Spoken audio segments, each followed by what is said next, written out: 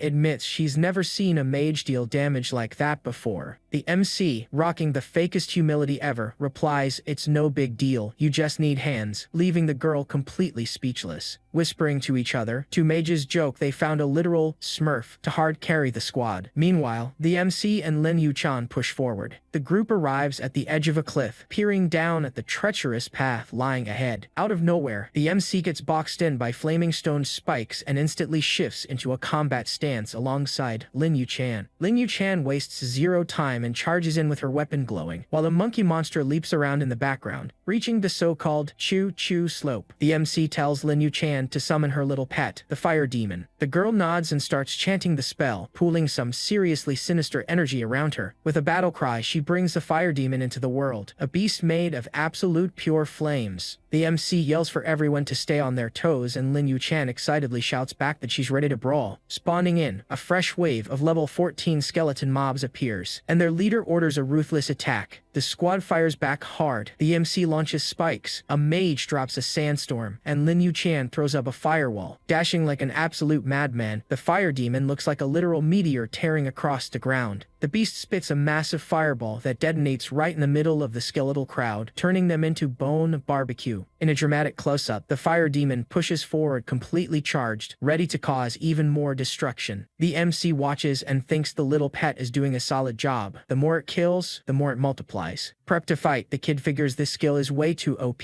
since the demon can literally spawn an entire army. And, just like that, everything changed. The fire demon splits, and now there are 3 identical copies ready to rain terror. Amidst the chaos, Lin Yu-chan warns that when it splits into 8, it only lasts 10 minutes, but the cooldown takes half an hour. The MC, totally chill, says he already knew that. Worried, she asks what they'll do if the timer runs out, terrified of getting trampled by the skeletons. But the MC tells her to relax because he's got it all under control. One of the demons keeps burning bright, proving it still has plenty of gas in the tank. Suddenly, the flames surrounding the MC and Lin Yu-chan start to die out, a clear sign the fire party is wrapping up. Frantic, the girl screams they're screwed. The fire demon is turning into stone. With the summon going down the drain, the mages start getting boxed in by the relentlessly advancing mobs. Right as the thick of the mess, the MC flashes a confident smile and tells everyone not to freak out because he stepped up and is gonna handle it. Cloaked in a mysterious blue energy, the MC starts moving his hands, prepping the counterattack. On the ground, 2 glowing red eyes start taking shape, surrounded by that same sinister aura. The dark energy starts rising from the floor, like it's dragging souls right back into forced labor. Merging together, the energy rebuilds the fire demon, now rocking a total undead vibe. Lin Yu-chan is stunned, asking if that's a death summon. The zombie fire demon unleashes a blast of raw energy straight at the enemies. Rushing ahead, the creature steamrolls everything across the battlefield, leaving a massive trail of destruction. The MC watches it all with a side smirk, realizing how absolutely busted it is to mix the fire demon with his own magic. Completely dumbfounded, the 3 mages watch. One says she finally gets why the boss treats Subai so well, and another guesses the dude must be SS rank. Lin Yu-chan gets super hyped, thinking that in less than 2 hours they've already wrecked the place and the record is in the bag. Cutting to the Wang Guild Hall, some guy is furious, screaming that his subordinates are total trash for losing to a rookie and picking a fight with the Lion family. A white-haired woman walks up and tells Brother Zishi to chill, claiming that with the Li and Wang families teamed up, the Lin family is absolute garbage. She steps even closer and whispers this could be a golden opportunity, which definitely gets Zishi curious. Sitting on his lap acting super intimate, the woman lays out the plan, spread a rumor that the nation's sinner, Subai, lost the rare item because he schemed with the Lin family girl. Zishi lets out that classic villain laugh and says he wants to see the Lin family take a massive L. He calls the woman a master strategist and orders her to roll out the evil plan. Back in the tower at the Delta Snowfields, the MC warns that right past the cave they'll be staring down the big boss. The MC casts a wind spell to blow away some snow mobs, leaving Lin Yuchan shocked to see he also completely masters the wind element. One of the mages asks if that was a literal tornado, and Lin Yuchan, looking a bit awkward, admits it probably was. Displaying that their time is looking great, the system shows progress at 90%. The MC hypes the squad up, saying the record is theirs and tells them to quit slacking. Lin Yuchan spots the mob cluster up ahead and asks what the game plan is. The MC tells her fire demon to tag along and orders the rest of the team to stand by. As the MC walks off, Lin Yuchan asks if he's really gonna tank everything solo, reminding him he's a mage. He replies this is the final stretch, and they can just enjoy the VIP view. A mage asks if they shouldn't call him back, but Lin Yuchan, totally serious now, says there's no need. With fire wings erupting from his back, the MC faces the challenge, and Lin Yuchan realizes the kid has literally never failed once so far. The MC triggers Fist Aura, and his gloves start glowing. He figures the Dragon Gauntlet's passive adds a magic explosion, proving top-tier gear just hits different. While his fist catches fire, the system details the skill, which is strictly brawler stuff, not meant for a mage. Emerging from an explosion, the MC taunts the mobs, daring them to come taste his kung fu. A wolf tries to jump him, screaming, but gets swallowed by the flames in the blink of an eye. Totally floored, Lin Yuchan watches his fire punch deal magic damage, and a mage wonders if he's also packing a brawler class. While landing a flaming haymaker on a giant bird, the MC internally celebrates that being multi-class is peak, literally doubling his combat power. Surrounded by a swarm of purple aura monsters, the MC figures killing them one by one will take forever, and he needs to rush straight for the boss. With a dramatic gesture, the MC summons his personal undead army, bringing some massive skeletons to the party. Smiling like a guaranteed winner, he announces the arrival of his personal guard. He hits the pose again for emphasis, declaring the skeleton squad has officially arrived. System pings that the summon skill just hit level 6 and now he's controlling 20 mobs. Backed by his army, the MC laughs, realizing this feeling of commanding a legion is exactly what he's always wanted. The mages are completely in awe. One praises Lord Subai. Another says this just turned into a war movie, and Lin Yuchan smiles, admitting he's hard carrying the whole squad solo. Stopping dead in his tracks, the MC senses the real problem is finally pulling up. A giant level 18 snow bear spawns, roaring and clearly looking for a fight. With an excited grin, the MC notes the big boss finally showed its face. Keeping the hype going, he repeats that the boss finally showed up to catch a beating. The bear charges in throwing a punch, and the MC preps his fist to return the favor. He barely dodges a massive club that shatters the ice, laughing and taunting the boss to swing like it means it. Weaving easily, the MC lands several fire punches and complains the beast is just way too slow. Furious, the bear starts spinning its club like a killer fan, trying to tag the MC by any means necessary. Standing next to his demons, the kid admits the beast hits hard and decides to wrap this up before he turns into a popsicle buried in the snow. The bear roars, hoisting the ice club high to squash the MC like an absolute bug. With absurd agility, the MC triggers lightning steps and dips out of there faster than you can blink. Then he claps back with Fire Fist, throwing a barrage of punches that each chunk for 10,000 crit damage. Exploiting his speed again, he spawns right behind the monster, leaving a light trail and landing yet another heavy strike. Fist still smoking, he drops that signature side smirk and announces the bear is done for. Blasting the bear, a rapid, scorching combo connects, and those crit damage numbers just keep climbing. The boss bear screams in agony, eating a massive crit straight to the face. With the big beast floored, the MC declares the job is done and is thankful he was fast, otherwise getting buried in snow would have been highly embarrassing. Watching from afar, Lin Yuchan's squad is completely paralyzed. One mage asks if the boss is already dead, while another can only mutter, "What the hell was that?" At that moment, a system window pops right in Lin Yuchan's face, congratulating her for clearing the 11th floor in 14 hours, 58 minutes, and 59 seconds. The poor girl can barely believe it and stutters that they actually pulled it off. The folks tagging along with Lin Yuchan realize Subei barely broke a sweat carrying them. To them, what he just pulled was absolute madness. To rub it in the server's face, a global announcement flashes for everyone to see, congratulating Subai and the Lin Guild for shattering the 11th floor record of the Tower of God. The gossip spreads through Rim City faster than bad news. One guy asks, totally shook, if it's the same Subai, while another points out he botched his class change and can't fathom how he pulled off this magic trick. Two dudes are chatting with a big guy who looks like a tavern owner. One suspects Subai has some crazy secret, but the other bets the Lin family girl hard-carried. The tavern owner, acting all high and mighty, claims she's just an S-rank fire mage and stands zero chance of breaking the Holy Paladin King's record. The rumor mill keeps churning. Someone explains the 11-4 mobs only go down to Holy Light classes, and another adds that not even the legendary Li Jianxian cleared that floor in under 20 hours. Cutting to the Yan Kingdom's War Council, a long-haired blonde guy is ripping into a woman. Completely furious, he screams that he ordered them to find the record breaker and they can't even find their own noses. The blonde guy then demands results. The subordinate reports that, according to intel, Subai was spotted outside Rim City handing out beatdowns to a squad of level 30s, and since he traded an S-ranked item with Lin Yuchan, he's definitely not your average player. Turning to the crew, the blonde boss declares Subai's threat level is SS rank. He orders them to find a way to contact him yesterday and, throwing red tape out the window, tells them to bump the kid's potential rating to SSS rank. Alone, the blonde guy pulls up Subai's profile, showing level 13 and an unknown class. He wonders who the hell this guy is and if he's running some kind of cheat, concluding that not even a relic could pull off a miracle like this. Out of nowhere, a subordinate bursts into the room looking like he just saw a ghost, screaming that things went south. Grabbing the clipboard and reading it, the blonde guy screams in shock that it's impossible, nearly falling out of his chair. On the tablet, another global announcement congratulates Subai and the Lin Guild for smashing the 12-4 record in a measly 3 hours, 2 minutes, and 29 seconds. The blonde leader loses it, completely baffled by how he was so fast. The story takes us to the 12th floor, the Shadow Abyss, where the boss is an aquatic beast named Gnarl, level 22. Back with the squad, the MC asks if they can handle the pace. Lin Yuchan says his speed is unreal, and a mage suggests calling in backup as long as they're mages. Fired up, the MC says he's still got gas in the tank, and the mages agree. Someone points out having their name on a record is a lifelong honor, and another vows they'll fight till they drop dead. While the MC orders them to push to the 13th floor, Lin Yuchan figures he must be an elite SSS rank monster, completely clueless as to how he soloed the bosses in under 10 minutes. Over at the Wayne Guild, Zishi is in full panic mode, screaming they're screwed, and the guy is an absolute monster. Another adds that every elite squad is killing themselves trying to recruit the rookie. Grabbing Yufan, Sishi claims she, the mastermind, set this whole thing up. She plays dumb, acting like she has no idea what he's talking about. Pissed beyond belief, Zishi questions her. With a coldness that could freeze hell, Yufan states their engagement was a joke and asks what world he's living in. Pointing his finger, Zishi reminds her the ambush was entirely her idea. Turning away, Yufan plays the victim again, leaving Zishi thinking she deserves an Oscar for that act. While Yufan dips out calling Zishi trash, he freezes, realizing he got played like an absolute fool. One of the lackeys stutters, completely speechless. The story skips to the 13th floor, the Field of Evil Echoes, where we see explosions and instant kill notifications spamming the screen. In the middle of the chaos, Lin Yuchan and the mages are putting in work, with energy beams flying and mobs getting one-tapped left and right. The MC is holding a 1v2 against a pair of level 22 shrieking rabbits. He complains the beasts are annoying and the fight is dragging on way too long. Spotting some holes in the ground, the MC orders everyone to cover an entrance. The squad confirms they got the game plan. Reaching out, the kid casts a spell and hurls a massive fireball, shouting the attack name like he's the main character of an anime. 3 rabbits pop out of a hole, and the MC laughs, pointing out they only had 3 exits and wondering where they're gonna run now. Watching the explosion in the background, the MC figures wiping the whole nest at once beats the hassle of hunting them down one by one. Celebrating, the MC says that was super satisfying and tells the squad to gear up for the boss. Lin Yuchan, sitting on the ground dead tired, wonders where he gets all this energy. They finally roll up to a creepy gate with a windmill and bats, signaling the real fight is about to kick off. Inside, Boss Winslayton, level 25, stands with his back to some terrified kids, while 2 demonic wolves growl ready to pounce. Waiting outside, the MC announces the boss is in there and tells everyone to hold up. Lin Yu-chan is totally swooning, thinking he looks incredibly stylish. With a solid kick, the kid busts the gate open and immediately tells Winslayton to get ready to meet his maker. Looking like a cheap vampire cosplayer, Winslayton gets furious about the break-in and declares their only destiny is the grave. Lin Yu-chan orders the squad to fall back. The boss starts throwing up hand signs and some weird music starts playing. The sound wave hits the crew outside and Lin Yu-chan screams in pain, complaining the noise is worse than terrible karaoke. Jumping right through the musical notes, the MC tells the old man that party trick won't work on him. Fast as lightning, the kid lands an upward energy strike, sending Winslayton flying across the room. Chilling by a campfire, the MC is sprawled on the ground saying he's exhausted but happy. A mage comments that leveling up has never been this easy. Thinking he's totally wiped out, Lin Yu-chan offers him a chicken skewer. Subai says he's good because his physique is way better, and the girl thinks better is a massive understatement. Munching on the chicken, the kid pulls up the system screen to make sure his stats are all in order. The display shows the name Souza, level 15, rocking the Demon King and Hero classes. He notes the Hero class grants 30 balance points, while Demon King gives 20 purely focused on raw damage. He considers taking the Clock of All Things for a spin to buff his skills and hovers over upgrading the C rank Pierce. The system asks if he wants to bump it to B rank in 30 days or drop gold to speed it up. Seeing the prices of 2,500 or 10,000, he's shocked the thing actually works. Upgrade complete. A notification announces he bagged the B rank Iceblade Spear while he points at the screen with the squad resting in the background. Now the screen offers an A rank upgrade taking 90 days or costing 25,000 to speed it up and 100 grand to skip the timer entirely. The MC is appalled by the price tag, calling it daylight robbery, but admits it's worth it since A rank skills don't just grow on trees. Scanning the list, he decides to pass for now. He realizes he only has 8,000 gold left and getting rich is going to be a serious grind. Sitting on a rock, eating and staring at the fire, Subai realizes he hasn't had a decent meal since he left a beginner zone. Two mages eat and think that even as a triple S rank, the guy grinds like crazy. One recalls he basically lived on energy bars just to get this OP. The other mage reflects that if this monster farms dungeons like this, they have absolutely zero right to complain about being tired. Totally motivated, they jump up and yell that they're ready. The MC looks back completely confused, and Lin Yu-chan wonders if she missed some hot gossip. The kid hops off the rock and says if everyone's ready, let's roll. Back turned, the MC tells them to pack their gear so they can move out. Lin Yu-chan hits him with a super enthusiastic, got it. Flashing a little smile, Subai tells the squad to stay close to him on this floor so nobody gets lost. The team hits the 14th floor, the stone colossus, and instantly runs into a swarm of giant flaming beetles charging right at them. Amidst the chaos, the MC throws hands with the level 24 fire beetles, prepping his sword. Right after carnivorous vines burst from the ground, trapping everyone, the MC draws his bow to handle it, while Lin Yu-chan just watches. Stuck in a dead end, a mage asks if they took a wrong turn. The MC claims he'd never make a rookie mistake like that, and tells them to guard the entrance and summon the fire demon. While the MC walks up to the wall, a fire demon spawns behind him, and the rest of the squad just sits back to enjoy the VIP view. Suddenly, Lin Yu-chan looks totally spooked and lets out a scream, realizing something is wrong. Rising from the ground, two massive level 29 golem twins spawn. Smiling, the MC greets the beasts like they're old buddies. The kid summons an energy club covered in spikes and challenges them, wanting to see if their bones can handle the heat. In a tense close-up, the two golems, one looking like a monk and the other a demon, glare at the MC totally out for blood. With pure brute force, one of the golems stomps the ground, making everything shake. The stomp is so violent it completely cracks the floor, proving the beast isn't here to play games. Jumping with the club, the MC screams quick strike and goes all out against the giants. Landing hard, the kid unleashes an energy wave and calls the golems solid trash with absolute arrogance. The hit is so brutal that both golems get sent flying backward, completely bodied. We see the monk golem's face cracking, its red eyes glowing like headlights. The MC runs straight into a stone wall that spawned out of nowhere, blocking his path. Out of the corner of his eye, he wonders if the monsters are already pulling out their ultimate skills. pushing forward at full speed. The kid leaves a trail of energy while the monk golem tries to block. Club ready. The MC mocks the golem's attempt to deflect the blow, calling it total amateur hour. With a single strike, he turns the wall into dust, proving that defense is literal paper to him. Through the dust cloud, two pairs of cross-shaped red eyes glow, looking for trouble. A massive red beam fires and the MC dodges at the absolute last millisecond. Watching the whole thing, Lin Yu-chan is terrified, realizing that kind of power is pure nightmare fuel. Rocking a cheeky smile, the MC steps up, club in hand, fully prepped for round 2. Throwing his whole weight into it, he leaps and brings the club down hard on the demon golem's head. The strike lands perfectly and the crit notification pops up exactly as the beast's face caves in. Standing right in front of the mobs, the kid decides to debut his new skill, and the air around them starts freezing. He activates Ice Blade, transforming the spear and pulling energy in his hand, ready to shatter everything. The energy detonates in a freezing blast that catches one golem dead on, turning it into absolute mincemeat. Pissed off, the monk golem fires back, shooting energy beams from its mouth and eyes. Pulling some ninja flips, the MC dodges the attacks that are blowing massive craters in the ground. An energy beam slices through the air and tags both golems at once, completely dismantling them. Standing amidst the rubble, the MC announces he's ending this clown show for good. Lin Yu-chan screams desperately for Brosu to watch out, warning the rocks will merge and the boss will respawn. With his confidence through the roof, the kid replies there's absolutely no way that's happening. Snapping his fingers, massive ice crystals burst from the ground, freezing every single piece of the golems. The mage's jaws drop. One calls him a next-level strategist, and Lin Yu-chan realizes he froze everything just to block the boss's respawn. System screens light up, dropping congrats for clearing the 14th floor and announcing the new record of 30-something hours to the whole world. Totally hyped. Lin Yu-chan says that was amazing and pushes the MC to keep going, because there's only one floor left. Back in Rim City, the crowd won't shut up about Subai, comparing him to the sword Immortal Lee and wondering if he can keep this insane pace. A scene zeroes in on a pair of black boots walking fast across a wooden deck. It's Zishi's crew from the Wang Guild, stomping around looking like they're out for blood. They stop dead in their tracks, shocked by the news. One notes Subai blitzed through 14 floors, and another doubts the guy is even human. The system window flashes, dropping a global announcement right in everyone's face. Amidst the crowd of players, the alert hits congratulating the Lin Guild and leader Souza for breaking the 15th floor record in 6 hours, 29 minutes, and 50 seconds. And of course, some random guy gets completely pissed, yelling if it's yet another record. Zishi, from the rival Wang Guild, is left looking like a total fool, speechless and just muttering under his breath, completely shook by the news. Up on the 15th floor, with a giant teddy bear that just bit the dust lying in the background, the MC says his goodbyes to the squad, announcing his shift is over and he's bouncing. Lin Yu-chan tells Bro Su to hold up, and says the guild made a killing this time, so she's gonna ask her dad for some compensation. The kid, with his money radar pinging, immediately asks what kind of reward they're talking about. While the mages exit through the portal, Lin Yu-chan gives him that side eye with a look that says she's ready to make a deal. She puts it on the table, whatever he wants, a shop or gold, clarifying that if he picks gold, it's 10 grand per floor. Subai, who isn't dumb by any means, picks the gold instantly, and Lin asks for 3 days to pool the cash. The MC thinks 50 grand is an insane amount of money, and these people are swimming in wealth. Flashing that slick merchant smirk, the MC says cool and tells him to hit him up if they want to break more records, throwing in a 20% discount as a bonus. Popping into a super cute chibi version with dollar signs in his eyes, the MC figures he'll agree to whatever she says as long as that bank account keeps getting fatter. Lin Yu-chan's eyes light up, and she asks if the 20% discount is for real, immediately checking if they can book runs for the first 30 floors at that buddy rate. The kid's brain completely blue screens, and he instantly regrets opening his mouth, calculating that 15 discounted floors means throwing 30,000 gold right in the trash. Rocking a smile faker than a $3 bill and sweating bullets, the MC hides his internal pain and says it's all good, no problem at all. Lin Yu-chan thinks this is absolutely perfect and that they'll have to mortgage their souls to pay for it, but 20 floors of records guarantees the guild's success. Then she drops that she has one condition: she only wants him. The girl catches the double meaning, turns red as a tomato, and completely freezes, wondering what on earth she just blurted out. Lin Yu-chan tries to backpedal, saying that came out weird, and Subai, completely clueless, explains she means just the two of them in the party, with no dead weight slowing down the farm. Relieved she didn't accidentally propose to the the guy. She agrees and promises to cooperate. She admits to herself it's true, since on the last few floors they were just glorified cheerleaders while he hard-carried the squad. The MC seals the deal saying it's locked in. Lin Yuchan confirms the meetup for 3 days from now. Same bat time, same bat channel, before waving goodbye and dipping out. Back in Rim City, the MC checks his to-do list and spots quests dropping 20 and 10 skill points. He eyes the 30 total points, thinks the city's payouts are super generous, and decides to clear the entire map during his 3 days off. Standing right in front of the quest board, the kid decides he's gonna accept every single task available like there's no tomorrow. Quest paper in hand, he confirms with the receptionist that he took the job. Right in the middle of the town square, the MC puffs his chest out and confidently declares he's gonna wipe out everything in his path. Walking up to the teleporter, the guard asks for his destination. The kid shoots back that he's heading to the West Mountain Mine and skips the security check. The second he steps into the portal, a massive flash takes over the screen, swallowing his body in a blinding light. Arriving at the West Mountain Mine, the MC shields his eyes, realizing he forgot to blink, and complains the portal light is way too bright, swearing one day it's gonna make him go blind. Out of nowhere, the system throws a friend request in his face from some Pei-Ling Xiu. He frowns, wondering if it's that clingy girl again. Having zero patience, he rejects it instantly, and as he walks away, mentally questions why this woman is so annoying. The camera cuts to Pei-Ling Xue's house, where she's sitting on the couch absolutely losing her mind. The girl screams in outrage that she can't believe Subai rejected her 27 times, and says the kid has some serious audacity. When she tries to send the request again, she gets a massive no from the system saying she's been blocked. She smiles and vows she's gonna murder that bastard. The partner is losing her patience in her apartment, since the MC turned down the offer 27 times and she's not having that kind of disrespect. With her upload attempt blocked by the system, the mercenary adjusts her mask and warns the guy to just wait, swearing she's gonna corner him in Rim City. Stacking crits that wipe the area in a flash, the MC is having a blast, taking down a wave of skeleton swordsmen at the West Mountain Mine. Rare materials and some skill points pop up on the screen, while he checks out a random book with that smirk of someone finding this way too easy. Smoothly, the MC summons his own skeleton minions to wipe the floor with the enemy squad. Giving the marching order, the MC tells his army that the next target is over at the Guerding snowfield. He lets out a laugh while walking through the snow with his army, finally getting why everyone is so obsessed with leveling up, because commanding this troop is just too good. A ridiculous cold hits out of nowhere, making the MC start shivering and chattering his teeth non-stop halfway there. Out of patience for this ice, the MC summons a pair of fireballs in his hands to warm up real quick. Surrounded by a bunch of armed skeletons, the MC doesn't even waste time talking and gets ready for combat. Bouncy little furballs show up in the MC's line of sight, and he actually thinks these yetis look pretty cute for a monster. These skeletons charge with no mercy, but the MC doesn't care and isn't letting anyone off the hook just because of their looks. Suddenly, more of these furballs start sprouting from the ground, rolling toward him like there's no tomorrow. With a quick hand sign, the MC launches 2 giant fireballs right at the incoming horde. The blast swallows the beasts in a single pop, but the MC lets out a frustrated sigh seeing the damage is lower than expected, missing that raw power from when he summoned the red demon. Checking the system menu, the guy groans after noticing that maxing out his techniques is costing a fortune for his beginner budget. Fires off an intense barrage of flaming projectiles to clear the path, wasting no time with the monsters. Flaming shots fill the air and pulverize everything ahead, turning that frozen landscape into a real field of destruction. By switching the magic element in his hands, the MC unleashes a volley of ice arrows that score instant takedowns on every single creature left. He cracks a satisfied smirk while celebrating his dual casting mastery, already planning to test higher tier spells for the next round. Unexpectedly, that dark blast shatters the ground in an instant and catches the MC completely off guard with the damage. This weird smoke starts corroding the ground and absorbing everything in its path, both the little beasts and the summons that fell in combat. At that moment, the MC realizes he stumbled right into the map's secret base, a place swarming with cursed souls and ghosts everywhere. And that's where it gets crazy. The threat level spikes when the MC realizes nobody had ever triggered this quest before. Sweating bullets, the MC remembers that only light or dark powers work here, with brightness being the weak point to land a crit on that creature. Turns on his heel and retreats without a second thought, since facing these guys with brute force and zero holy support in the inventory is just asking to get bodied. Sharp blades slice through the air while the MC summons a magic circle to block the skeleton attacks.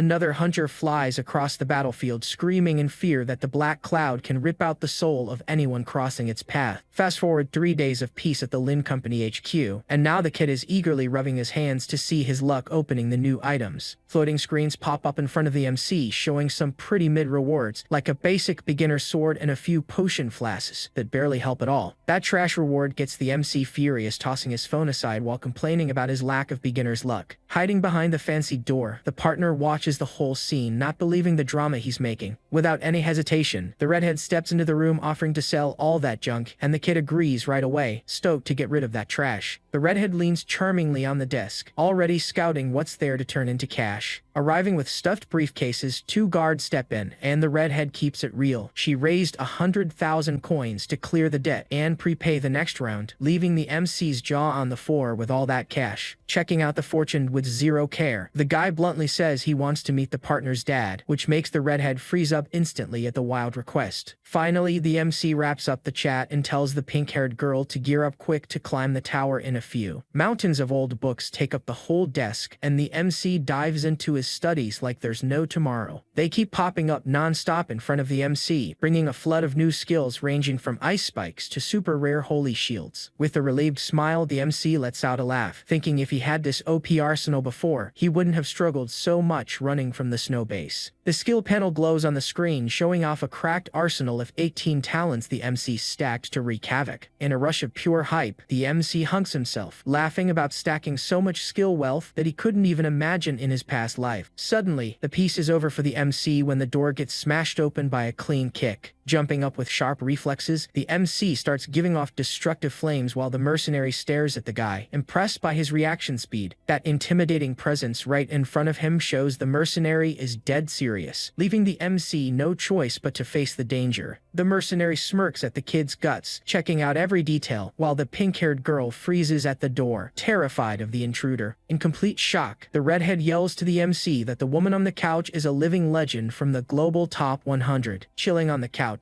the mercenary mocks the fact that the MC didn't freak out or start drooling over her being there. He cuts the act and asks what she wants, thinking that, even though the mercenary's posture is flawless, her personality is just unbearable. Bluntly, the mercenary drops a spot on the elite team right in the MC's lap, leaving the redhead speechless at an invite not even the world's biggest big shots dare to dream of. With cracked calmness, the MC brings his hands together and turns down the invite flat out, leaving everyone's jaw on the floor. Furious, the mercenary snaps, calling the guy arrogant for turning down a golden chance, but he doesn't even flinch, making it clear he'd rather level up at his own pace without owing anyone. Swallowing her pride, the mercenary freezes, realizing the guy actually shattered every record, but he brushes it off and keeps the door shut on any alliance. The mercenary sweats bullets, insisting the top of the abyss is way too hellish for him to play lone wolf, while the MC keeps his cool, ignoring the warnings and plotting his next move. Without any small talk, the mercenary figures out the MC only does business if the cash hits his account, exactly like he's doing with the redhead. Tired of wasting time, the mercenary takes the deal but insists on an ironclad contract to make sure the goods get delivered, and she doesn't go back to base empty-handed. A heavy document gets tossed on the table, showing the mercenary already had everything prepped to seal the deal. Pen in hand, the mercenary slides the contract over for the MC to check the final terms. Scoreboard data scrolls on the screen, showing the crowd is panicking over the massive lead the other nations have. She breathes a sigh of relief, seeing the MC didn't even charge ridiculous prices to lock in the partnership. Not thinking twice, the MC scribbles his name on the paper and seals the deal. With the paperwork handed over, the guy promises to send the quote list real soon, leaving the redhead pretty happy with the closed contract. Hyped, the mercenary tells the crew to keep pushing and asks if she can watch the guy break the 16th floor record. Taking the challenge, the MC says that watching the crew work is the best way to learn how to keep up with his pace. Attentive eyes focus on the pink-haired girl, who notices the MC dead serious, analyzing her every move. That silence gets broken by giant crabs spawning at the bottom of the canyon, making a huge racket. Blasts of scorching fire start rising from the rocks, forcing the MC and the pink-haired girl to dodge to the side. His expression stays rock solid as the MC lifts a finger and casts a chaotic fire rain straight at those monsters. Destructive hits rain down from above, melting everything in their path in the blink of an eye. Monitoring everything up close, the recruiter goes into complete shock at the crazy damage, not getting how a level 20 newbie can hit that hard. Seriously, the wing leader checks out the scene in shock and admits to herself that this power is bordering on the absurd. 2 hours pass and the MC is already devouring a giant claw, enjoying the taste while his partner laughs happily at the sight. This look of pure terror takes over her face upon catching the brutal level of the combat. By looking real close, you can see a bright glow, giving away the exact moment the MC activates his ocular power to analyze what's left of all that mess. A global warning pops up on screen stating the guild beat the floor record in exactly 7 hours and 8 minutes, eating that snack with zero worries. The MC enjoys the break time chilling with the pink-haired girl. The partner quickly contacts her boss yelling that they found a crack talent and they're gonna be filthy rich. Outside rumors are running wild about the unbeatable duo that keeps wiping the maps with no mercy. On the screen, the phone alerts an incoming call straight from the partner's contact. News about the strongest players teaming up to conquer the 100th floor leaves the redhead in total shock. While the MC and the pink-haired girl keep putting on a show inside, the rest of the world is going crazy over their fame. That desperate crowd begs for a spot in the clan, while the team crew rushes to please the partner so they don't miss this golden chance. The elite players are teaming up to raid the 100th floor in a mission that promises to stop the world. They all start cheering in full support, while the master raises his arms to signal victory in front of everyone. The mage warns that to face the battle they gotta beat the level 80 summoner captain, and the kid agrees instantly, figuring it's way better to deal with the minion than to fight the level 200 lord. Looking at all that mess, the redhead drops her jaw at the MC's guts to face that brute without blinking. The pink-haired girl follows the MC toward the arena, declaring she's not missing this duel for anything in the world. Without wasting time, the pink-haired girl stares at the battlefield, wanting to see how far the kid's courage goes. The warrior rips off his helmet with a rough gesture and challenges the MC to go all out on him. Keeping his combat stance, the MC warns he's gonna drop a flaming rain just to warm up for the duel. Fearlessly, the MC summons his creatures in a flash and drops the warning that the show is about to really start. Everything starts shaking when the MC summons the dragon, the skeleton, and the bear, cornering the opponent all at once. She completely loses it in total disbelief at the power coming her way. Taking no chances, the MC raises his hand and casts an instant impact magic right in the opponent's face. The impact of this spell catches the opponent by surprise, piercing his defense with absurd ease. With a sarcastic smirk on his face, the MC activates the magic seal on his palm and preps the next hit. Lotus Root sprout from the ground in a flash and trap the knight before he can even react. Landing with a perfect spin on the ground, the MC slams his magic into the dirt and bluntly says the secret to winning is capturing the king first. The guards can barely believe what they're seeing, frozen by the MC's bizarre ease in throwing out these elemental spells. In a quicksand swamp, the MC sinks his enemies while watching the monsters struggle to get out of there. Vines squeeze the poor guy's body, who thrashes around desperately while sinking into the dirt with nowhere to run. Jumping high, the MC charges at the giant skeleton, going all out. With a mocking smirk, the MC raises his hand and casts a powerful magic circle right in the enemy's face. Thorny roots sprout from the ground in a flash and pin down the knight, who is completely paralyzed by the shock. He stares down the pinned opponent and keeps it real, asking if he's finally gonna throw in the towel. In a relaxed stance, the MC reaches his hand out to the opponent and thanks him for the practice. Respectfully, the knight drops his guard and thanks the MC for going easy on him in the fight. A tense vibe hangs in the air while the group watches the MC handling the whole mess with absurd chill. Shocked, the mage asks the champ if he really cast that technique without saying a single word. The guy gets hyped by the showcase, wasting no time begging the MC to teach him the secrets of that dual casting and silent spell. Some weird notification pops up on the screen, and the MC realizes the quest guarantees an exclusive skill, so he fakes a quick cough and accepts the challenge without a second thought. The pink-haired girl exchanges a quick look with the MC, nodding excitedly to tag along with him. Seriously, the mood gets heavy when the guard leader steps up to give that ultimatum, demanding total focus because the whole city's safety is hanging by a thread now. The guy turns down any extra help, swearing he can hold the south gate by himself against the attack coming in 24 hours. Completely shocked by the audacity, the old man asks if he really plans to face all that alone, but only gets a chill nod as an answer. The commander agrees to the madness, promises to hold the line out there, and swears he's going to announce the invasion chaos to all the people. Unexpectedly, a notification pops on the screen, bringing the news that the rewards doubled this time. The server rules show up on the screen declaring a state of emergency and locking everyone inside the city. In the plaza, the chatter takes over as the crowd tries to process if the guy's name was actually mentioned in all that mess. Desperate people pile up trying to figure out the size of the trouble caused by the newbie after he wiped the whole tower. While they walk, the pink-haired girl suggests calling the elite guild, but the MC fires back that a high level won't save anyone against the type of beast they're facing. Everything becomes a reason to argue, since the MC reinforces that level 100 doesn't guarantee survival, while the pink-haired girl insists that calling backup is the only sane way out. With the reveal about the game's hidden malice, the MC drops the bomb that the difficulty scales with the party's level, leaving the pink-haired girl's jaw on the floor at the discovery. Hyped about the plan, the pink-haired girl bluntly offers to join a defense. The tough MC spells it out and demands the pink-haired girl masters dual magic in just one day, or it's going to be hard for her to stay alive in this clash. That crazy task leaves the pink-haired girl paralyzed, feeling like the tight deadline is a straight path to failure. The partner checks the data and quickly questions the MC about the invasion status, but just gets a blunt, "Everything's under control." She lets out a sigh, admitting the guy handles himself way too well and regrets being stuck on the max floor, otherwise she'd dive headfirst into the fun with him. At the tavern, the crowd spots some crazy guy streaming the Warriors' live feed and gets shocked seeing even the big boss praising the guy's tutorials. The pink-haired girl points at herself, visibly confused by the crazy plan the MC just dropped on the table. Outside, the giant screen glows and the buff narrator opens the event, welcoming the folks tuning into the stream. Check out the reporter, who's got the audio tuned straight from the front lines so the crowd doesn't miss a single detail of what's going down at the South Gate. Lots of netizens are going crazy in the chat, wanting to know where the heck the MC went. It focuses on the reporter, who points up announcing the MC as the ultimate hope to hold back this chaos. Deafening screams take over the streets while the chat explodes in hype, swallowing any comments from the usual haters. Instantly, comments pop up on screen asking if the MC actually started streaming live, and way up there the MC shows up alongside the redhead to prove things are under control. Many there can't believe their eyes and start freaking out in the comments seeing the MC up close. And that's where it gets crazy. A giant red alert takes over the whole system, warning the beast invasion has started and making everyone shake in fear knowing the end is near. The whole stream freezes all at once and the crowd panics thinking the reporter is a goner. With their eyes locked on the horizon, the MC and the pink-haired girl just watch the chaos about to kick off down below. Massive flames swallow the line of sight while the pink-haired girl keeps her eyes glued to the destruction, visibly shaken by what's going down. With a twisted smirk on his face, the MC reaches out and casts the flaming chaos rain to destroy everything. Heavy thuds echo through the place as the mutant lizards charge forward and tear up the arena ground. That broadcast shows the pink-haired girl keeping her cool as she realizes the beasts are nothing but level 26 minions. Focused, the pink-haired girl channels all the energy needed to blast the demons popping up ahead. The frustrated pink-haired girl warns her limit is maxing out and she can only hold off 9 more rounds of this wave. Sweaty, the MC takes the lead while the pink-haired girl keeps total focus on the magic. Extended hands make sure the MC and the pink-haired girl sync their power to cover the battlefield with explosive signs. Suddenly, hundreds of magic seals appear in the sky and start pouring a rain of lethal attacks over the battlefield. Not missing a beat, the MC raises his hand and casts double symbols, leaving everyone's jaw dropped at how easy he makes it look. Ravenous flames swallow the creatures trying to escape that ruthless offense. Everything playing on the screen leaves the crowd in shock, wondering if it's even real what the MC is doing solo with this absurd power level. In a clean move, the MC reaches out and drops the spell that makes an undead army rise from the ground in a flash. Hundreds of armed skeletons sprout from the dirt, leaving the stream chat simply not believing the size of that army. Wildly, the stream commentator goes into a total panic seeing the MC surrounded by this horde of sinister beasts. With the defense now running on auto, the MC tells the pink-haired girl to take a break because the war's gonna be long while his troops handle slicing up every lizard that shows up. While the pink-haired girl digests the info about the event lasting for days, the MC focuses on how to use the time to farm as much XP as possible. Magic circles spawn by the dozen way up high, turning the sky over the wall into a constant bonding zone. Breathing a sigh of relief, the kid is thankful he leveled up the skill since just 9 fire waves weren't gonna cut it. The broadcast focuses on the MC's cracked performance, while the redhead admires the raw power he throws on screen. She doesn't waste time and goes all out, summoning 2 fire creatures that instantly catch the MC's eye. With a smirk, the MC praises her effort and orders her to hold the front line, since way tougher monsters are on the way. Hours of intense battle go by and the group finally stops to recharge, with the partner serving up a solid meal for the MC. Meanwhile, problems start popping up at the base, with the underlings reporting the East District is unguarded and the influx of newbies is crashing the guild system. That rage from the clan boss boils over and he throws all the blame for the chaos onto the MC. Sitting in his armchair, the rich kid orders the team to scatter the new crowd to the the other city leaders, and the lapdog agrees on the spot. The rich guy keeps his posture on the phone, saying super chill that with this many people packing the plaza, the best move is splitting the event's weight among everyone. Suddenly, a worldwide announcement flashes on the screens calling the elite players to protect the guild base. Around the corners, gossip runs wild, and the crowd tears into the MC, calling the guy every name in the book for leaving them hanging while he chills. Some hooded guy goes off, claiming he'd rather roll with the famous clan than waste time with an egomaniac like the MC. Loudly, another dude agrees and kisses up to the guild, treating those guys like the only saviors who can handle this mess. Keeping up with the trash talk, the hooded guy claims you can't support such an arrogant dude, and keeps it real, saying he's ditching the team right there. Turns his back, and the traitor cracks a sinister smile in the dead of night. Pretty satisfied with the plan working exactly as intended. The goons in a fancy room are terrified the plan will flop if the wall holds up, but the green mage swears the city's fall is guaranteed and mocks the idea of the MC holding it all solo. Smugly, a cynical smirk pops on the green mage's face while he trashes the MC's strength, claiming the wall defense is just a delusion before the catastrophe. Intense flames sweep the horizon as the MC watches the destruction caused by his magic down below. Raising his arm high, the guy summons that dark energy again to pull more skeleton legions straight from the dirt. Way up high, the pink-haired girl stares at the chaotic scene and asks the MC what stage of that monstrous invasion they're dealing with. Analyzing the battlefield, the MC blurts out the clash is gonna last way longer than expected, leaving the pink-haired girl shocked at the thought of holding the line for 5 whole days. The host listening in goes into a total panic hearing about the war's length, but the MC doubles down that not even 5 days would be enough to get the job done. Without even blinking, the MC drops that even if the difficulty multiplies by 10, he's not backing down, leaving the pink-haired girl's jaw on the floor. Suddenly, the MC says he'll be right back and throws himself off the high wall, leaving the pink-haired girl freaking out at the edge. Scenes of panic take over them, claiming nobody under level 40 survives that drop. Hitting the ground with brutal force, the MC lands without breaking a sweat, opening a crater that makes the whole ground shake. This shocked reaction takes over the guy, while the pink-haired girl can't even hide her amazement at her teacher's absurd level of resistance. Wasting no time, the MC draws his blade and tears through the pack full throttle, slicing the monsters at crazy speed. The pink-haired girl follows the frantic battle pace from up high as flaming skulls fly loose across the line of sight. That scene on the stream leaves the reporter speechless, trying to figure out if the pink-haired girl is actually casting a magic seal in the middle of all that mess. Cheers and celebrations take over the whole city, with the crowd hyping up the MC while watching this magic show on screen. While the crowd goes wild over the performance, the guys on the bench watch the scene, not believing the MC's absurd power level. A blur shoots across the screen as the guy builds momentum and lands on top of the wall in a single jump. Right next to the narrator, the kid lands and leaves the poor guy in shock at how casually he strolls through the battlefield. The mood gets heavy and the leader warns the trap is set, starting a guard rotation while the MC volunteers for the first shift without a second thought. With his guard down, the commander orders to be woken up if they sense any threat, while the sidekick promises everything is under control. Any monster that touches the invisible barrier gets instantly blasted by a brutal lightning strike, with the MC securing the instant kill without even trying. The pink-haired girl barely believes the power of that spell, left in shock by the MC's bizarre strength. Exhausted from that mess, the MC decides to take a nap while the pink-haired girl watches him, completely baffled by the power he keeps hidden. 3 days fly by and the barrier starts showing signs it can't hold up anymore, with the crew on the wall screaming the elite monsters are coming to ruin the party. Meanwhile, scenes of pure panic unfold down below while the crowd watches the big screen, seeing the MC chilling and having a barbecue while the level 60 bosses charge in. Civilians packed in the plaza are shaking in their boots while staring at the screen, seeing the MC enjoy a barbecue right in the middle of the chaos. Adjusting his cap brim with that mocking smirk, the slick guy tells the scaredy cats that the real show is about to begin. After filling his belly, the MC stretches out all satisfied, swearing the seasoning was perfectly on point. Watches the pink-haired girl sweating to keep that protection barrier up with a full stomach and orders her to rest, since he's got the rest of the job covered. Without a second thought, the MC jumps from way up high with both blades ready to slice whoever shows up. The crowd in the middle of the mob is in shock, dying to know if the MC is gonna drop another one of those crazy traps while noticing the kid's flawless physique. On the stream, the narrator loses it and screams, not believing the guy is gonna face that pack barehanded. Slicing the air with precision, the kid flies past the werewolves and aims the edge of his swords right at those creatures' fur. The pink-haired girl watches everything from the back, flashing an ear-to-ear smile while dropping praises for her instructor, totally believing victory is already in the bag. Instantly, critical damage numbers pop on the screen while the MC slices the pack like paper, dropping the monster's HP in the blink of an eye. 9,000 damage points drop off the beast's health bar right away, proving the MC is on a level completely above the rest. Screams echo through the hall as the reporter claims he finally got the MC's secret, revealing to everyone that the guy is a monster and martial arts and magic, all at the same time. Meanwhile, giant screens show the MC tearing everything apart, while the master watches with the smirk of someone who knows he found a gold mine. Hyped by how the tournament is playing out, the master lets out a laugh, commenting that this show is way better than watching anyone clear the game's max floor. Quick cuts show the MC beating down the line with absurd precision, proving his mixed technique is on a level nobody expected. They follow the master, who was blown away by the kid controlling so much magic and a skeleton army without breaking a sweat. Smiling, the master confesses that not even he could hold off a massacre of this level. Combos of magic webs and clean cuts turn the monsters into nothing, while the MC mercilessly slices everything in front of the wall. On the screen, the immortal watches the kid dismantle the line with attacks that look out of this world. Some doubt hangs over the master, who quickly asks who taught the kid all those techniques, but the partner cuts him off, saying he had no teacher and learned it all the hard way, solo. Skeptical of the claim, the lackeys in the hall can't even buy the story that the kid achieved all that by himself. Seriously convinced the kid carries a natural gift, the immortal decides he needs to look into this legend personally. With a clean hit, the MC takes down the elite demon rabbit and keeps it real, saying any boss below floor 100 is just inflated trash. There's a quick backflip and the MC throws the big monster onto his summons, leaving him only the job of dealing with the rest of the horde. Explosions shatter the enemy skeletons, pulling an approving smirk from the MC for the efficiency of that suicide tactic. Landing super chill on the wall, the MC faces the pink-haired girl as she worriedly asks if he can really handle all that pressure. The pink-haired girl turns to the MC, warning that the bulk of the enemy squad is right at the door, while the cameraman panics over the missing level 80 beasts. The pink-haired girl loses her patience, seeing the MC just chill on the couch and munch on a skewer. Over at the rival guild, the big shots doubt the MC can hold his own against the elite demons, while the master stays ice cold, claiming the city's escape route is already locked and loaded. The clan leader, rocking unshakable confidence, guarantees his son left the high-level warriors on standby for any emergency, asking if there's anyone capable of holding back that apocalypse. The blonde guy gets a cynical smirk back from the leader. That old man doesn't even flinch at other people's worries, keeping his slick smile while blindly trusting the MC's power. Catching the master's sneaky trick, the guy figures the plan is to protect a spoiled son, but he'd rather swallow his anger so he doesn't catch any heat. While the redhead boils with rage at the blatant cheating, the master just watches the scene with the ultimate chill. On day 4 of the event, the kid simply wipes over 10 giant freaks using his golden skeleton army. Tired from so much effort, the pink-haired girl stops casting spells and lets the fire demons hit on auto while complaining that this nightmare has no end. Day 6 of the massacre and things get crazy, with the pink-haired girl giving up on casting and letting the fire demons hit on auto while mourning the end of the world. Reaching day 7, the mood gets super heavy and the MC drops an absurd spell on the ground to hold back the monster horde. With silence taking over the battlefield, the cameraman breathes a sigh of relief, asking if all that is finally over as soon as the MC jumps to the top of the wall. Checking her phone, the pink-haired girl says the internet crowd is going nuts over the MC's victory. His expression shifts instantly, and the MC drops a tense warning that the real headache is just starting. At that distance, the MC stares down the giants in the forest and keeps it real. The boss of this mess is coming to settle this for good. That notification makes the pink-haired girl and the MC freeze on the spot, with shock written all over their faces. Gigantic monsters pop up, destroying everything in their path, and rush the gate like a runaway train. Desperate, the pink-haired girl lets out a scream, warning that this colossal monster is simply the most dangerous creature in the whole region. Up in the high ranks, the suits celebrate the misery and claim the MC is going to turn to dust against that colossal enemy. While the destruction rolls down below, this master takes the chance to let out a mocking laugh, convinced his spoiled heir will come out as the big hero once the gate falls. Without hesitating, the reporter yells at the MC to get out of there while the rich kid clan takes over. But the boy just drops a smirk and admits he's at a disadvantage against that boss. That wicked smile of his gives away that the beast doesn't know the size of the trouble it's in. With a deafening boom, the freak slams right into the gate and makes the whole stone structure shake. A blast of pure energy comes down from the sky, cracking the target's skull before the final explosion swallows the gate. Instantly, the raw impact makes the beast evaporate on the spot, securing that 100,000 point crit on the MC's tab. The The sight of the loaded cannons on the wall gives the MC the backup he needed to slaughter any beast getting close. Live, the battle broadcast keeps going and the commentator warns the beast wave is finally coming to an end. The pink-haired girl lets out a sigh of relief and asks if the danger has finally passed. That hyped expression on the pink-haired girl's face shows she finally realized victory was guaranteed. Fear takes over the pink-haired girl as she wonders if this last showdown would bring a lord even more cruel than the previous demon. Calmly, the MC ignores the general panic and orders a team to prep the weapons, cause the final explosion is about to happen right up ahead. A massive explosion takes over the screen, leaving the crowd in total shock as the dust settles and reveals the impact's result. They advance going all out, two warriors wielding their weapons in a dead-on attack against the enemies. Sweating cold and with a shaky voice, the pink-haired girl asks if that nightmare finally came to an end. The pink-haired girl's eyes go wide, but the leader instantly kills the vibe, warning the war is far from over. Watching the horizon covered by that thick fog, the pink-haired girl gets ready, knowing the green mage is about to show his true colors. From the shadows with a cynical smirk, the green mage steps out and raises his staff to show the playtime is just getting started. The MC focuses on the forest full of giant shadows and warns that the map's supreme creature is about to show up. Looking at the size of the trouble, the pink-haired girl can't even hide her fear and freezes instantly next to the MC. A gray mass of pure muscle tears through the brush, jumping like a maniac, revealing itself to be the ultimate elite of the whole region. With a serious face, the MC watches the monster come full throttle while the pink-haired girl keeps total focus on the situation. That weird energy explodes in the middle of the woods, catching everyone by surprise while the MC analyzes what's happening. The green mage lets out a sinister laugh while blocking the attack, but the impact shatters his defense and sends the damage straight to his health bar. From above, the MC holds his pose while the silver cannons vaporize the Dark Lord in the blink of an eye. Far away, the green mage grinds his teeth in rage while staring at the screen, not believing his troop is getting wiped out this easily. Everything turns to chaos when the Time Walker shows up, blocking the hits with scary precision. With a cynical smirk, the MC raises his hand and says he used the enemy's own trap against him. Gasps take over the pink-haired girl and the cap guy, who can't even hide their shock at what's going down right in front of them. Suddenly, a terrifying transformation happens when the creature sucks all that energy into its chest and spikes to level 130, becoming a complete nightmare. The pink-haired girl and the cap guy watch everything baffled as the scene broadcasts to the whole world. At that moment, the green mage loses his mind and completely freaks out seeing his plan go down the drain. Scenes of pure despair take over the broadcast as the pink-haired girl and the cameraman freeze, seeing that monster become the biggest threat the city ever faced. Not impressed by the beast right there at the door, the MC mocks the creature's inflated level, but accepts the challenge super chill. The master watches the scene with total disgust, not giving a single care about the panic spreading around. In a brute strike, the green mage tries to crush the MC, who dodges with ultimate chill and even complains his summons aren't as strong as expected. Feeling his blood boil at the kid's perfect dodge, the green mage grinds his teeth and swears revenge. Heavy steps echo on the ground as the MC walks toward his opponents, totally unworried about the danger ahead. Pointing his finger with that mocking smirk, the guy makes it clear it's now his turn to call the shots. Shockingly, the partner and the rest of the group stare at the green mage, trying to figure out where that devastating attack came from. This is where it gets good. Under the hood, the green mage's face finally shows up to reveal he's the real mastermind behind that cursed invasion. With a scowl, the MC quickly spots the green mage as the real brains of this invasion and warns the crew not to slip up. Out of nowhere, a gigantic monster pops up to summon the dead and wreak havoc among the crowd. Desperate, the Immortal preps his spell while begging the MC to get out of there before the fight scales to total annihilation level. Smirking, the MC brushes off any escape advice and fires off an intense blast of energy at the enemy horde. Blades of pure energy slice the air at absurd speed, sweeping away everything that gets in the way. Down below, the Dark Lord lets out a macabre laugh and congrats the MC for figuring out his whole scheme right off the bat. Full of confidence, the Dark Lord yells he's gonna devour everyone's soul to evolve and destroy the whole kingdom in a bloody ritual. Everything turns to chaos when the green mage realizes the MC drained all the local energy, leaving him totally vulnerable for the counterattack. A frantic charge catches the green mage completely off guard while the pink-haired girl attacks from above. With a little smirk, the MC points his finger at the villain and reveals he sucked all the map's energy using the invasion's own sacrifice seals. That level 130 monster freezes on the spot, not even believing he took such a loss without noticing. Cold as ice, the MC explains he set the trap combining basic spells to drain the boss's energy, who is still bragging even after falling for the trick. The monster, taken by blind rage, throws itself at the guy, trying to crush crush the kid with that giant punch. Totally out of control, the green mage charges and throwing curses, but ends up blocked by the veterans holding the line. Without hesitating, the MC counterattacks on the spot and deflects the green mage's hit with a massive energy explosion. The dust barely settled, and the MC already tells the immortal to go back up the folks who are struggling, making the master fly straight into the conflict. Spooked by the scale of the clash, the pink-haired girl and the sidekick ask to bail from there before the raw power of those two turns everyone into dust. Firmly, the MC keeps it real and orders the crowd to scram while he swears nobody gets past that wall. A magic barrier glows in the air, holding off anything that dares to hit it. He stares down the MC from above, dropping a cynical compliment about how smart the kid is to spot the danger from afar. Laughing at his own evil, the green mage mocks the captain while revealing the monster horde is nothing but a soul farm for him to level up and hand the city on a silver platter to his lord. With his staff raised high, the green mage starts sucking up all that rotten energy from the area. Any attempt to absorb turns into a total fail, leaving the green mage screaming in panic, noticing he has 0 souls to suck. With his nerves on edge, the MC takes the lead and charges the big monster with a crazy jump. Giant screens in the hall expose the MC's feet, showing he drained all that cursed energy with his sacrifice circles. Disbelieving, the green mage can't even believe the MC's audacity to outsmart him in front of everyone. Pointing his finger, the kid warns he mixed dozens of deadly seals into a giant train, making it crystal clear who runs the zone. Furiously, the green mage grinds his teeth in rage and stares at the kid with pure bloodlust for falling into such a humiliating trap. His killer aura explodes, and the green mage goes on the attack, calling the kid a filthy human while swearing he's gonna slice everyone up. With the snap of the MC's fingers, the space around the villain starts collapsing all at once. A dark energy pops up, blocking the hit, with the green mage promising to bury the MC and the whole city without any mercy. Silently, the master watches the broom that cracks the wall as the dust takes over everything. None of that works, and the smoke clears, revealing the wall didn't even get a scratch, to the green mage's total despair. Without hesitating, the MC drops the command and activates the corpse explosion to the bad luck of anyone nearby. Confused, the enemy flinches and asks what bizarre technique that is, while the duo tensely backs into the corner. Calm explanations follow as the MC clarifies the spell consumes the monster's souls, regretting the power wasn't enough to wipe half the kingdom. Quietly, the mercenary watches the Dark Lord shaking and figures out instantly that, with no souls left to blow up, he's totally screwed. With shock written on his face, the Dark Lord drops the magic and charges purely on hate at the MC. Slamming his staff into the dirt without hesitating, the green mage preps a pure energy shot to try and turn the tables. It was a piece of cake for the MC to block the attack, raising a raw ice seal and freezing the enemy on the spot, leaving the green mage in complete panic. Completely ignoring the opponent's panic, the MC takes a combat stance while the pink-haired girl watches everything, not believing his audacity. The MC's speed pierces the barrier in the blink of an eye as he charges the target with a devastating hit. Instantly, a mocking smirk pops on the MC's face while he shreds the enemy's defense like it was paper. The impact makes the ground shake, throwing the green mage away while the partner watches everything jaw-dropped, not getting how the MC can be so OP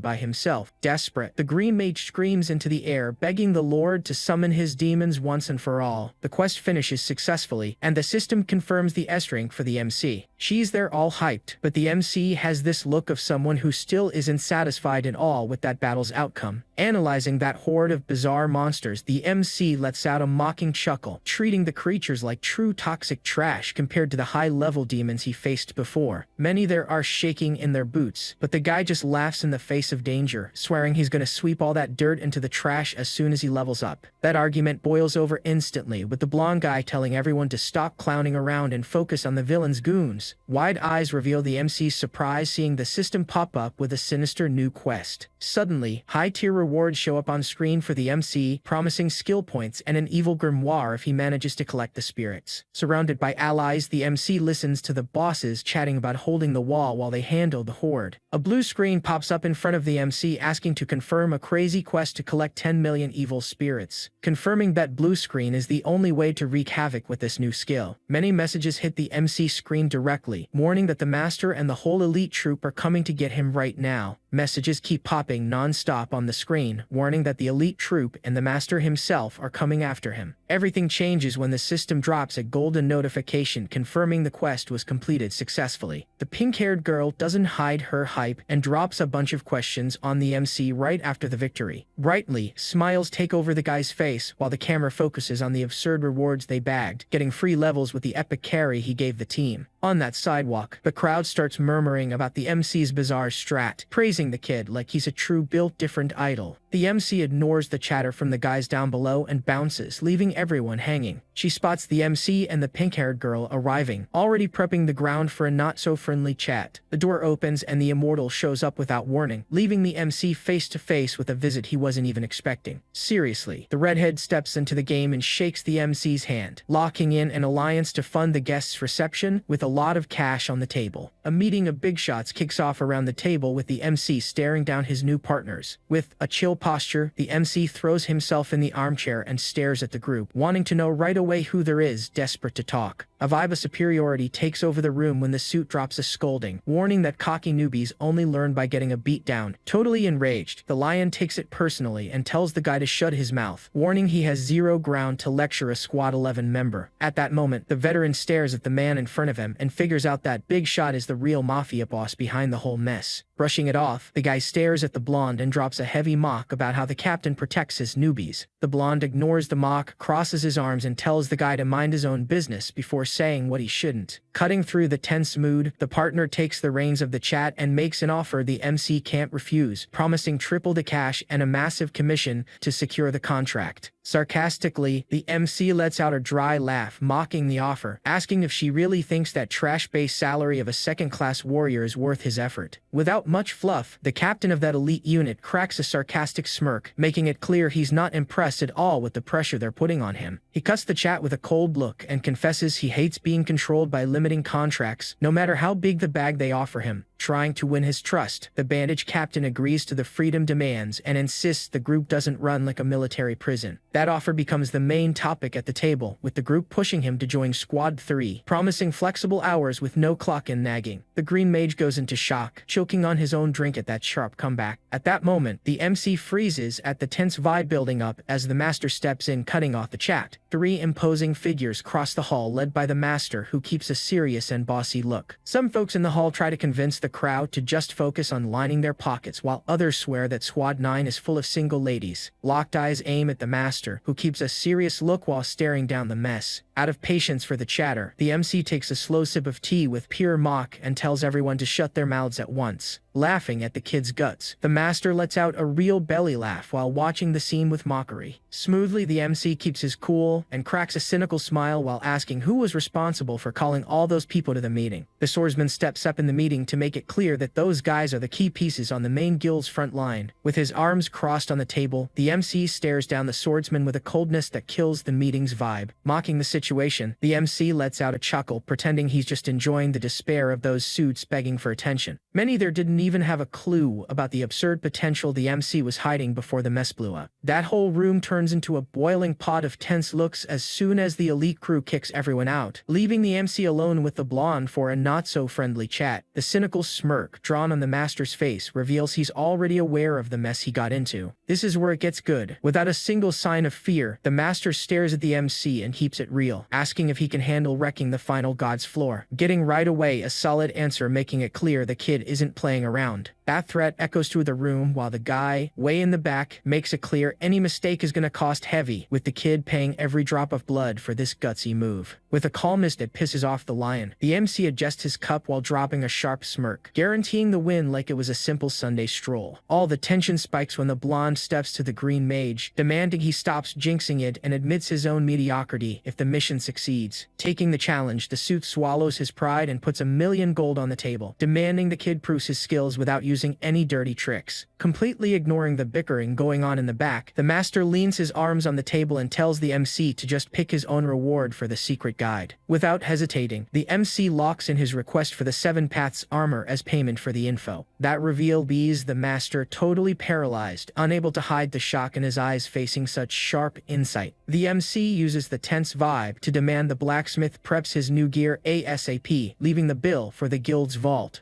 Everything turns into a done deal when the master accepts every demand without questioning, sealing the deal right there. With a calculated move, the MC unrolls the scroll and exposes the 100th floor's secret to leave the master's jaw dropped, dragging the prize onto the table. The MC suggests dodging the classic rules and focusing on an impossible strat before the 3-day deadline runs out. The master feels the weight of the responsibility and crosses his arms in the corner, hoping the guy delivers what he promised in this crazy clash. By shifting the chat's focus, the master offers a spot on the elite team for the MC and the pink-haired girl to make some extra cash, as long as they wipe the tracks left on the server. That offer makes the master throw the contract on the table, sealing the deal with a solid thud that echoes through the whole room. Without wasting time, the MC just shrugs and guarantees the duo has plenty of talent to run the top at level 100. Stunned by her partner's firm answer, the pink-haired girl accepts the mission on the spot and swears absolute loyalty to the captain while locking in the partnership for good. Wasting no time, the pink-haired girl swears she's traveling the very next day to the imperial capital to sort out the money details, while the MC promises to line up the whole strat to make the plan work. Chat goes on. The pink-haired girl soon spills the beans about the brutal tournament to feel out if the guy is up for the challenge. That offer caught the MC off guard, leaving him with a smirk while the pink-haired girl watches him all suspicious. Hyped up, the pink-haired girl stares at the MC with that spark in her eyes, like he's the missing piece to make the plan work. Scowling and glaring at the scene with pure hate, the spy confirms the deal, swearing to slice everyone to pieces when the festival comes around. Non-stop energy blasts fly out as the MC slices through the pack of monkeys in the blink of an eye. With a quick move, the MC channels his power and reduces the whole pack to dust in a flash. He flashes a victorious smirk, drawing a magic seal in the air while hyping up the success of that brute charge. Instantly, the kid steps through the light portal and heads straight back to the city's safety. Crits sweep the monster pack while the MC exploits the opening to secure an instant takedown. Crowding the MC, some allies tell him the race tournament kicked off and suggest signing him up right away. The redhead shows the MC a panel, mentioning that the entire guild leveled up super fast during the 100th floor battles. Glued to his phone screen, the MC stares in shock at an inbox flooded with over 100 pending alerts. That pushy message from the supreme leader about the new clash doesn't even make the MC blink. Trying to calm the redhead's hype, he warns that registrations are locked down due to alerts that the tournament will turn into a real massacre. With a smirk, the pink-haired girl serves tea while the MC stares at the board, trying to figure out how the real and virtual worlds completely merged. TV broadcasts keep dumping rumors about the terror of monsters invading reality, ruining everyone's peace. Holding his cup, the MC watches the steam rise while digesting the news about the chaos taking over the planet. As the crowd falls into pure panic, the MC just watches the humans losing their breath over that wild magic display. Frantic messages flood the screens while the whole world freaks out over magic running wild everywhere. That barrier finally dropped, throwing the doors wide open to a brand new chaos. Everything changes when this reality of 10,000 coexisting races turns into a stage for wild beasts running loose. Giving the guy a blunt warning, the elf blacksmith makes it clear that his success relies entirely on what he decides right now. At that moment, the master stares at the horizon, realizing everyone's effort to reach the 100th floor finally paid off. Wild rumors spread through the taverns about the guy's power, and everyone swears the border invasion actually happened. Meanwhile, the master watches his allies get shocked by the mission's ease, considering the folks from other areas could barely move forward. The relic glows brightly in the master's hand as he preps his next move. Hype screams echo everywhere when the system confirms the master took down the elite boss and cleared the path for the crew. Curious, the pink-haired girl listens to the rumors and tries to figure out if the rival guilds actually have the power to dominate the other routes. Laughing casually, the MC pours some tea while stating they won by a landslide, leaving the competition in the dust with the 100th floor fully cleared. And that's where it gets crazy. Sinister shadows appear before her eyes, and the pink-haired girl can barely process the MC's reveal about the 3-day deadline until disaster strikes. Powerful electric shocks tear through the scene, leaving the crew paralyzed and speechless at the show of force. Panic takes over while the master keeps the group in check, forcing everyone to accept their fate with their heads down. Popping up on every screen, notifications confirm the legend hit level 100 and left the whole world shocked by the feat. Massive alerts show up for the crowd, throwing the orc, elf, and goblin portals wide open right in front of humanity. On that Pantheon calendar, the year 10,345 marks the moment humanity gets full access to the Tower of Gods, without needing any test or trial to become a player. Baffled looks take over the group as they check the info that just popped up on their screens. Way out on the horizon, the magic barrier just shattered shatters, revealing an endless continent swarming with monsters ready to devour anyone in sight. Pacts between the nation leaders sealed the creation of an elite task force to raid the tower's 101st floor. Plotting the perfect plan, his mind races as the MC stares at the portal, knowing exactly that the Time Walker is falling right into his ultimate trap. While the MC checks the loot he scored from that risky bet, the portal opens up to a view of the new magic continent waiting for him. The pink-haired girl steps into the scene, walking quickly to the MC's side while analyzing the weird structure popping up on the horizon. Hitting him up with an urgent text, the immortal asks the MC how to deal with the other races wanting to make contact. The screen flashes with the immortal's message, leaving the guy clearly tense under the weight of the choice he's got to make right now. That shocked look on the MC's face gives away that he didn't expect to get caught red-handed by the pink-haired girl. In a rage-filled tone, the orc leader warns that if the orc princess keeps clinging to that trash fairy, her fate will be the same as before, leaving the girl crying softly out of pure fear. An imposing fortress appears on the horizon, signaling that the tournament clash is about to get serious. Without a second thought, the cat girl jumps into the air super clumsy, trying to grab that fairy flying right in front of her. Tumbling onto the ground, the cat girl can barely react while her dad loses his mind and threatens her to get ready for the tournament. With the lion demanding absolute obedience, the cat girl breaks down in tears under the weight of all that pressure. That guard wastes no time snitching on the cat girl, complaining to the lion about the princess wasting time with useless little fairies. Moving fast, the king scolds the guard and demands he stops treating the cat girl in such a pathetic way. Super worried about her daughter, the mom uses the moment to scold the lion, complaining he spoils the girl way too much instead of focusing on strict discipline. Hiding her nerves, the queen speaks up and declares the kingdom is ready for war, ordering everyone to gear up for the upcoming festival. Pissed about the situation, the cat girl glares at the lion and goes off, making it clear she won't accept this new war setup without getting any perks. Screams fill the room as the cat girl begs for a break, but the lion ignores the drama and warns that the new league is for the big leagues, threatening to punish anyone who doesn't deliver results. Feeling the heavy pressure, the cat girl finally gives in while her mom glares at her dad with an unfriendly look, demanding he drops the bossy attitude. Down on floor 63, the MC unleashes a rain of magic arrows that tears through the sky in a ruthless attack. The MC stabs his magic blade into the big monster and keeps it real. The move is perfect for taking out a stealth target before anyone even notices the hit. Thick clouds start getting swarmed by that pack of ugly monsters while the alarm on the MC's watch beeps non-stop. That hollow screen glowing on the MC's wrist shows the immortal's name, making the guy huff in anger for agreeing to contact such an annoying old man. Texts hit the MC's terminal suggesting an alliance with an unknown race, while the immortal wants to know if the kid is clued in on who these guys are. Scanning the data on the screen, the MC recalls that lesser races always rely on the superior ones, and trusting dragons blindly in the past only brought headaches and exploitation for everyone. In the system, the Sylvans pop up as a noble elf bloodline, being one of the oldest folks to settle the endless continent. Impossible to reach the sea folk right now, so the MC prefers to keep his distance from the dark elves since they're way too aggressive and proud. Out of nowhere, a notification pops up on the display, bringing a message from the pink-haired girl. That interface glows again, sending an urgent alert from the pink-haired girl to the MC's phone. 50,000 people in the first division, and another 300,000 in the second, leave the MC's jaw on the floor at the massive turnout. All that grandness of the Alliance HQ makes the MC recall his past life's failure, but he's dead set that this time the story is going to be way different. High up above, the angel appears looking majestic with her wings spread to announce that the tournament is finally kicking off. Flashing a super friendly smile, the pink-haired girl makes small talk with the MC, who tries to keep his cool even though he's visibly tense. While the pink-haired girl showers the winged leader's beauty with praise, the MC can only stare at her wings, computing how much it'd be worth if he ripped those rare parts off to sell. Offended, the pink-haired girl asks if he usually treats any lady like just another beast, while the MC just sighs that taking down the winged leader would ruin the rep he worked so hard to build. Changing the subject, the MC asks about the whereabouts of that new cloak, only to hear from the partner that the process is a mess, since the design took a whole month and the forging hasn't even started. With zero patience to wait that long, the MC complains that at this rate the gear won't even be ready in time for the first phase. As the rules scroll on the screen, the pink-haired girl gives thanks for the auto-translators and quickly asks what the MC's goal is for the championship, stating without blinking that he's gonna snatch first place. The MC leaves the pink-haired pink-haired girl's jaw on the floor, asking if the goal wasn't just hitting the top 100 or top 10. The angel watches everything with a faint smile, while the lion ignores the scene with his usual air of superiority. In a corner of the room, the dragon shows up super chill, flexing her raw power stats for anyone who wants to look. That colossal creature over there, who usually hits 100 meters tall, shrunk down just to be able to show up at the event. The redhead asks the Dark Lord about his tribe's crew joining the lower divisions, but the big brute claps back, saying the big guys don't waste time fighting for crumbs with weaklings. Snapping at the giant to shut his mouth, the lion gets interrupted by the green mage yelling that brute force is all that matters, while the winged leader watches it all with a smirk like she's already predicting the mess. Calmly, the angel keeps her posture while watching the crowd argue, clearly interested in seeing how far the MC's potential can push these guys. Dick Tabor, a level 99 big shot, pops up in the middle of the crowd flexing that boss energy. With a firm handshake, the master seals an unexpected partnership to ensure their team-up becomes the game changer in this battle. Yelling orders at the MC, the captain demands total focus and insists he doesn't ghost everyone in the middle of the mess. Some team follower insists on challenging the MC's attitude, but the master shuts it down instantly, telling the underling to shut up before he drags everyone down. Watching the MC's every move, the master notices his crazy calmness and figures this chill vibe is going to be the team's trump card. Shards of pure energy fly through the air the moment the MC clenches his hands, wrecking the artifact in a brutal move. Without a second thought, the MC clenches his fist full force and crushes that glowing ticket right in the middle of the street. Screams echo down the street while the guy goes off on the crowd standing around. Staring right at the object, the MC shows he's not playing around and lays down the game's rules for his followers. He throws himself against the intense glow, ignoring the danger as the MC goes all out. A silhouette plummets, tearing through the air straight into the middle of the mess. With a brutal impact, the warrior slams his hammer into the ground and lets out a war cry, sending everything flying. Two soldiers look at the sky with a smile, blown away by the power display way up there. The MC shows up floating on a colossal blade, while dozens of sharp projectiles spit energy his way. Thousands of blades spawn out of nowhere, sweeping the battlefield in an unstoppable rain of steel. Giant elephants topple over with a deafening crash as the impact wrecks the enemy front line. Coming down from the sky, the master stares down the knights who are still trying to process the damage done. His chill posture throws the soldiers off, getting direct orders from the master to turn around before things get even worse. Some kind of doubt about the price of pride hangs in the air, while the master demands a final answer. The tension spikes when the master explains that those gnomes are already past level 90, leaving the fight completely unbalanced. With his eyes locked on the chaos, the master confirms the damage from those dwarves is on an absolutely absurd level, blowing past any defense they could prep. Keeping it real, the master reminds them that humans don't have that natural magic in their veins, and orders everyone to prioritize their own skin over some dumb pride. Screams echo across the field as the master orders an immediate retreat, forcing the squad to accept fleeing as the only way out to survive. He points his finger forward, and the master demands the march keeps going without any breaks. A deafening boom tears through the horizon, freezing the master on the spot while despair takes over the whole group. Intense flames swallow the whole horizon, leaving the crew in shock at what just showed up. Stepping out of the fire, the Shura race warrior lets out a mocking laugh and asks if that bunch over there is made of humans, or if he needs to call everyone monkeys. Tattoos light up across the Shura's body as he orders everyone wiped out, leaving the squad terrified by that absurd power. The Shura glares at the group with disgust, letting out a sarcastic laugh while asking if there's really such a powerful race among monkeys,